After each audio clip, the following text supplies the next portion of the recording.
En C5 es Argenzuela. Acá estamos, acaba de terminar de hablar el presidente. Si había alguna expectativa mínima de algún anuncio político en estas horas donde todos se están lanzando, cero.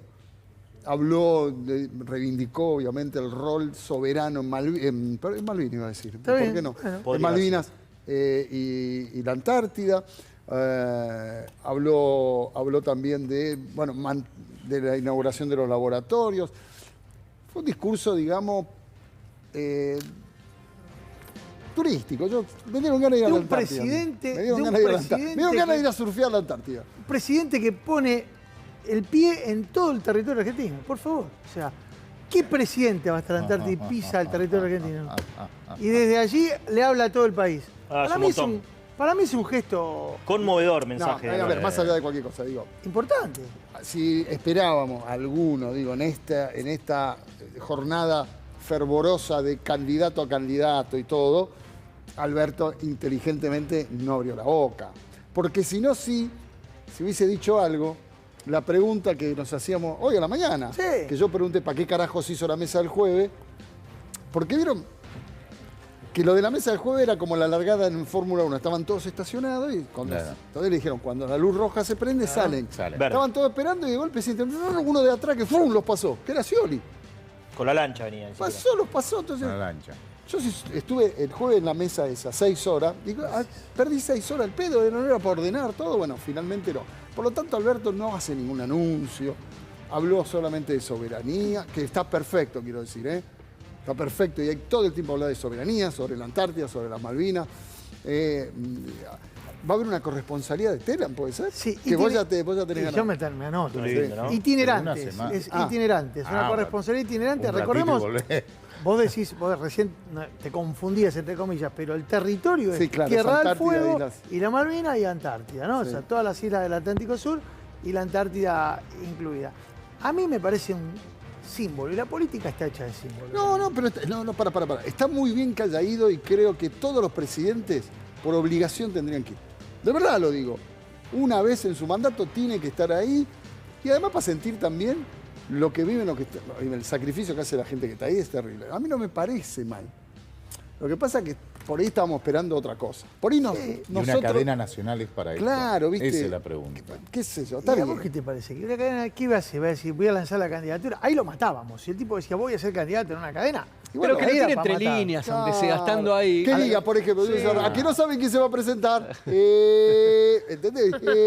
Una cosa así, ¿no? Tengo muchas ganas de seguir siendo presidente. ¿Saben por qué estoy acá? Ya estoy haciendo el fondo blanco de los afiches. ¿Entendés? Algo así que la gente diga. ¿Ustedes piensan que voy a ser candidato? Frío. Ahí está. Algo así. Acá ya votamos, ¿viste? Una cosa así. No, todo formal. Metió Hiroshima, Nagasaki, un quilombo. Bueno, lo cierto es que está el presidente todavía y en 2 horas me dicen que ya... Se está volviendo. ¿Por qué? Porque corres el riesgo, de verdad, de no volver.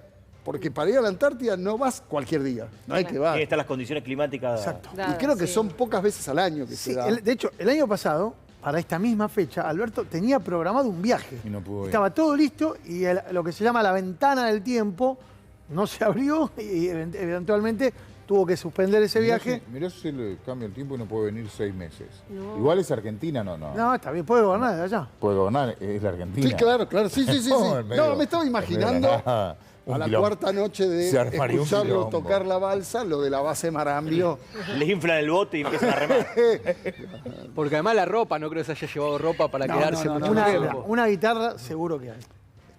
Si hay una guitarra, una muchacha. Si hay una guitarra y una muchacha. Olvídate. Ya está. Acá estamos viendo fotos de sí, esto distribuyó Presidencia con Jorge Tayana y lo ves en el momento de la llegada. Exactamente. Ahí está con lo que es la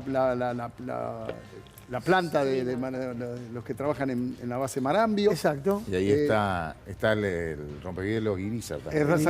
Exactamente. Allá está en el fondo, ¿verdad? Esa foto, mira, esa foto para mí. Con esa foto en Tinder la rompemos. ¿Sabes las minas que me levanto? A mí dame un fondo lindo y déjame chamullar. Con Tinelli los dos, ¿sabes? Unos quilombos, te lleva por mal camino. Ojo con los chats. Sí, al final no dijiste nada. Ojo con los chats. No, Sí. pará que estamos con esto. Estamos con Alberto, que es Lo que me importante. dijeron es, fue grabado el mensaje, no fue vivo, y creo que lo tuvieron que grabar 2 veces. Por el frío. No sé, bueno, porque a veces, viste, tener teleprompter, todo, esto se hace con teleprompter, claro, lo sabe. Sí, la gente cree que uno es... Esto se lo escriben al presidente, ¿no? O sí, no sale de adentro y después todos los transcribe lo que él presidentes, dice. salvo excepciones, Cristina. salvo excepciones, digo, tienen asesores solamente para los discursos. Sí, claro. En todos los países del mundo, quiero decir, no pero hay que... lo pregunto, ¿y Alberto quién es el que le... Alberto tenía tenía 3 asesores que trabajaban en el ámbito de presidencia. Sí. Uno de ellos renunció creo que el año pasado, por razones personales se alejó. Pero en general lo que hacen es, cuando, por ejemplo, están preparando ahora el discurso del 1 de marzo. Claro. Entonces, ¿qué hacen? Que ese va a ser más político, ¿no? Sí, claro. Todas las áreas, yo más o menos estuve haciendo algunas averiguaciones, todas las áreas de gobierno le entregan a los escribas del presidente, las personas que están allí, ellos le pasan en limpio todo eso en un gran borrador, el presidente lee todo y mete mano sobre ese trabajo. En el caso del discurso, lo hace propio, ¿no? Entiendo. Lo hace propio, le pone sus propias palabras. Sí, Cristina, obviamente, es como no, Cristina, tiene ese don, porque lo tiene naturalmente. Yo nunca vi un presidente, a excepción de Cristina, que irrumpa en el Congreso y hable 3 horas sin un papel. Claro, tiene un papel, tiene una ayuda de memoria, pero en general no lee Cristina, no lee sus discursos. No, impresionante. Tiene esa capacidad de oratoria que pocos dirigentes tienen. Algunos ni leyendo. Ni memorizando. Yo en los si 40 años un texto a alguien, lo podés memorizar. En los 40 años de democracia se lo vi a 2 presidentes, a Alfonsín y a Cristina. Sí. O sea, la oratoria. Bueno, ¿y Alberto quién le escribe ahora entonces? Este de ahora de la Antártida. ¿Quién no lo sé. Yo calculo que entre el equipo, acá hubo mucha mano de Jorge Tayana, porque la médula y de Daniel Filmus, de los dos, que fueron los 2 ministerios que más aportaron información para que este discurso represente el viaje del presidente a la Antártida, que es el motivo. El motivo formal era la inauguración de estos 3 laboratorios y el informal, o en todo caso el tácito, era en el Día de la Soberanía Antártica plantar bandera y decir, acá estamos. Aunque, esperá, nosotros plantamos bandera, acá estamos, y los ingleses, lo mismo que pasa con Malvinas, pasa acá. La diferencia es que acá estamos nosotros. Sí. Y la bandera inglesa dejó de flamear en 1904, afortunadamente, por una maniobra de aquel gobierno de Julio Argentino Roca, allá lejos de ese tiempo. Y después, por supuesto, revalidó soberanía de la mano de Perón cuando envía, como dijo recién Alberto, en el 51, manda la primera comitiva de lo que es el Instituto Antártico Argentino, que se instalan allí los científicos. La vida en la Antártida, hasta hace no mucho, te estoy hablando hasta hace 60, 70 años, los tipos que estaban ahí, estaban 1 año y no tenían contacto con nadie. Con nadie. O sea, qué sé yo, cuando Frondizi fue a la Antártida, que creo que fue en el 61, si mal no recuerdo. Tenemos imágenes, de Frondizi. Curiosamente, mira, nos pasó algo curioso cuando estábamos con la producción buscando imágenes. Hay imágenes de Frondizi en la Antártida, año 61, principio de la década del 60. Hay imágenes de Isabel en la Antártida, que ahora las vamos a ver. Este es don Arturo Frondizi, el presidente... Una escafandra le pusieron. ¿Qué le pusieron? Primer presidente argentino en llegar. No, tenía esos gorros abrigados que utilizan habitualmente, se utilizan en la nieve. Y después no hay imágenes de Menem, hay unas fotos de Menem, pero no hay videos de Menem, que sería el que más lógicamente debería tener alguna imagen grabada, por lo menos en los registros que están subidos a las redes. Sí. Y la imagen emblemática de Isabel, que éramos pibes en ese momento. Yo lo recuerdo muy bien a Isabel, vestidita de naranja, con la Astiri al lado. Ahora la vas a ver, ahí la tenés. Esta es en blanco y negro. Ahí la tenés. Que ya estaba... Ahí está. Esta imagen es tremenda. Está la Astiri, que después fue presidente, porque era presidente provisional del Senado. Exacto, el yerno de... Que casi lo voltean porque coleccionaba corbata. Mire este país lo que era, ¿no? En la década del 70 tener 60 corbatas era sinónimo de corrupción. Sí. Estaba casado con la hija de López Rega. De López Rega, de Norma. De Bienestar Social. Norma creo que se llama. Exactamente. Y estas imágenes ya eran de una Isabel que ya venía cascoteada. Sí. Arrancó cascoteada, vamos a decir la verdad. Nunca tuvo tranquilidad. Esta era la imagen que uno tenía. Yo me había olvidado la de Menem. Me había olvidado, claro, no hay imágenes. No hay videos de Menem. No hay videos. No sé si de Isabel o de María Estela Martínez encontramos videos, pero de Menem solamente está esta foto que vos podés encontrar. Allí también. Fue a la Antártida, porque ya para mí no fue. Es como la luna. ¿Fue el hombre a la luna? No. Así son Hollywood. ¿Así que hay un Photoshop ahí? No sé, boludo. ¿Qué sé? Los pingüinos están mirando para otro lado. Estaba en La Rioja. No están mirando a Menem, están mirando para otro lado. Esta Es la pista de Anillaco. Sí, está en Anillaco. Fue un día que nevó en La Rioja. El petiso de judo. Es raro. Bueno, habló el presidente, más allá de cualquier cosa, insisto, para mí los presidentes una vez por mandato tienen que ir ahí, de verdad. Sí, eso porque sí. la soberanía tiene que ser presente. Porque si no se la dejamos solamente a los que van y nos olvidamos. Y es una zona para nosotros muy ahí tenés querida. imágenes, mira, ahí tenés Ahí imágenes. está, imágenes de... Este es el brujo, ¿no? No sé, la AAA, no le reivindico una mierda de eso. Pero por menos que lo que hicieron a ella, cualquiera grita, patalea, nadie se movilizó. El peronismo la olvidó Isabel Perón, la olvidó. Nadie la nombra, nadie la recuerda. Nadie la recuerda. Y de verdad, hay otros dirigentes peronistas que por menos que le hicieron a Isabel, gritan, llaman a la policía, hacen unos quilombos bárbaros. Hace poco se hizo... Esto es lo que yo digo de Isabel. Sí. Cualquier otro político, me mandás 2 tweets insultándolo y gritan, lloran. La mandaron al... ¿Ustedes saben lo que es el Mesidor? Hoy está lindo todo. Sola, el maltrato que tuvieron, todo.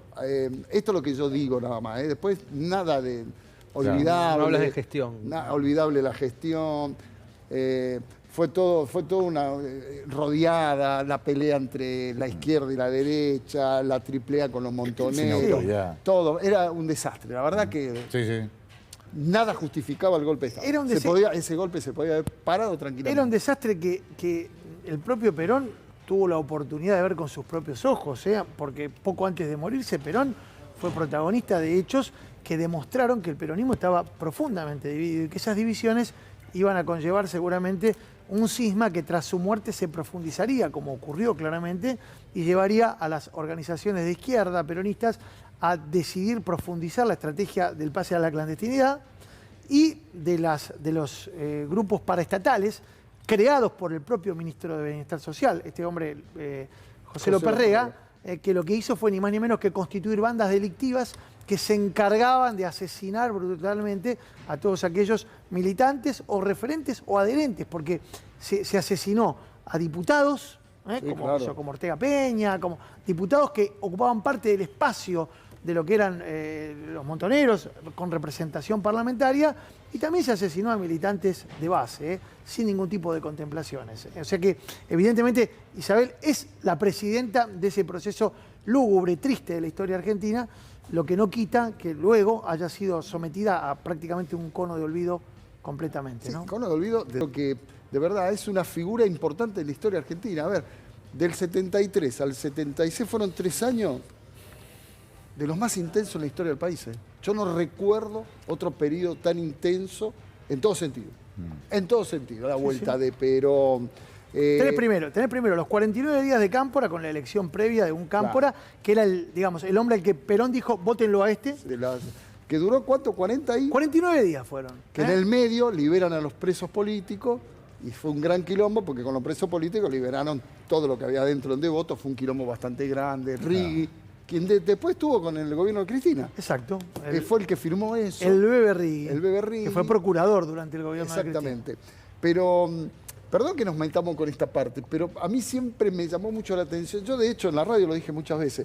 A mí, la figura de Isabel Perón, para mí, hay que profundizar un poco más. Porque también Isabel, porque hoy cuando vemos al peronismo como lo vemos, la verdad que la división es de nene. Esto de que se peleen y se tiren cosas. Al lado de lo que pasaba en el 73. Cuando abrieron las cárceles, liberaron muchos presos políticos, se fueron presos comunes. Chiappe, un tal Chiappe.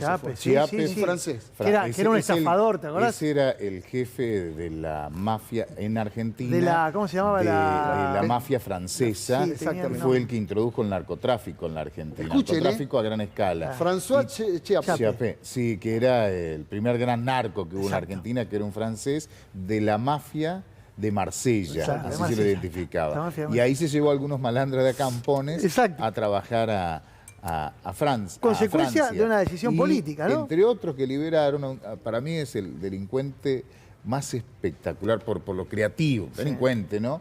Que tuvo la historia penal argentina, que es un tal Pichón, fue un tal Pichón La Ginestra. ¿No tenía con qué comisario? Pichón La Ginestra era el del camión fantasma. El tipo se compró un camión cisterna como lo que trasladan nafta, pero en esa época había camiones de vino, de traslado de vino. y le hizo un hueco de abajo, lo llevó a un taller, un hueco de abajo, una tapa, y adentro del camión armó un par de camas, una mesa, alguna heladera, bebidas, comida, y ese camión lo hacía recorrer cerca de los bancos que afanaba. Después del golpe al banco, los tipos salían a buscar al auto y no estaba más la Ginestra y su banda. Era un camión fantasma en donde se iban adentro y se escondían dentro del camión. Creo que fue en Rosario cuando un testigo vio en la zona que había tipos que se metían debajo de un camión, después afanó un banco, que tenía el dibujo del pájaro loco en la puerta. Y terminó la historia de Pichón la Ginestra. Bueno, esto viene a cuento... Eso de esa época. Claro. Y le abrió la puerta y se fue. Esto viene a cuento lo que fue Isabel. ¿Por qué la recordó? Porque lo que tenemos 60 como yo, éramos pibes, pero estábamos en eso, por eso lo recuerdo bien. La imagen de ella es emblemática. Por eso yo decía que no le pongan el buzo naranja, que no le pongan el buzo naranja. No, por suerte se puso. Zafó porque todo indica que el buzo naranja jugaba de Jetta. Bueno, tampoco le fue muy bien a Frondizi y no tenía buzo naranja, también lo tenía oscuro. Pero para cerrar, por lo menos esta parte, da toda la impresión que lo que culminó con el gobierno de Isabel Perón o María Estela Martínez de Perón fue un proceso democrático que venía muy cascoteado, que evidentemente había profundas divisiones dentro de un peronismo que claramente se peleaba a otro nivel. Si ustedes recuerdan las imágenes de lo que fue el 20 de junio del 73 en Ezeiza, van a ver claramente lo que es una disputa entre el peronismo de la derecha y el peronismo de la izquierda. La imagen de Osinde. Esto, o sea, Máximo Kirchner o la Cámpora, y si querés ponerte a la derecha o todo lo que puedas a la derecha, encontrar el exponente de la derecha del peronismo que hoy tenga dentro de la Mesa Nacional del Justicialismo, son dos bebés de pecho al lado de los personajes de lo que eran Talagano, en la derecha el CDO, el Comando de Organización, o del otro lado de las izquierdas. Una revista se llamaba Cabildo. Cabildo que era o sea, Las Bases, perdón. Había una revista que financiaba López Rega que se llamaba Las Bases. Las Bases. Que publicaban a quienes iban a matar. Sí. Lo publicaban en tapa. Digo, ese país tuvimos nosotros, chicos. Por eso digo...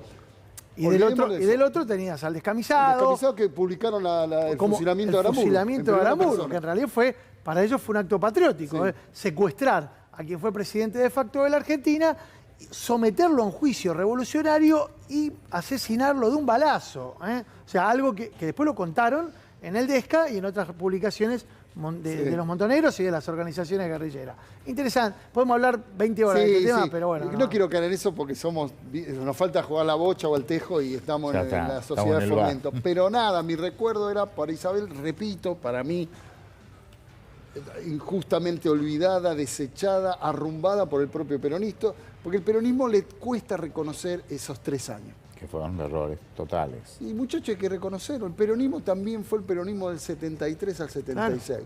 Nos guste o no nos guste. Digo, y fue el menemismo también. Y era también Bandor cuando quería hacer... Porque el peronismo siempre quiso hacer otro peronismo. Era el peronismo sin Perón, ¿se acuerdan? Sí, claro. ¿Sí? Al lobo lo liquidaron. El lobo y proscripción, el peronismo, ¿querés que te hablemos? Ilia llegó estaba proscrito el peronismo. El propio Frondizi llega de la mano de un proceso de proscripción. El peronismo desde el 55 no podía asomar la cabeza. No, a ver, son muy jóvenes muchos de los que nos están viendo, pero debe haber algún veterano que se acuerde, y si no lo habrán leído. Vos no podías mencionar nada que remitiera ni a la palabra Perón, ni al peronismo, ni a sus símbolos. Acá destrozaron estatuas, prendieron fuego lugares. O sea, verdaderamente hubo un intento por hacerlo desaparecer de la faz de la tierra y no hicieron otra cosa que potenciar los resortes de una resistencia peronista que nunca se dio por vencida y que logró mantener vivo el recuerdo de Perón, con un Perón muy vivo, que a partir de la década del 60, y luego los contactos que había tenido, qué sé yo, con Fidel Castro o con el Che Guevara, empezó a agitar al ala izquierda del peronismo. Son recordadas aquellas cintas que llegaban desde Puerta de Hierro, en el Geloso. Claro, que tenía a Paladino como uno de sus voceros, pero también recibía a Galimberti. Exacto. Lo recibía a Galimberti, a los dos le daba cinta, para la derecha y para la izquierda. Claro. Pero así como hablaba con Fidel Castro, hablaba con Franco. Con Franco. Era amigo de Franco. Quiero decir, ese era Perón. Como siempre se decía, el viejo dobla a la izquierda, pero pone el guiño del guiño a la derecha. Siempre se decía así. Acá, bueno, dos amigos, Hugo Pressman por un lado y Miguel Saredi por el otro, me dicen, no era las bases, era el caudillo. El caudillo. Pero hubo otro que era las bases también, ¿eh? Sí.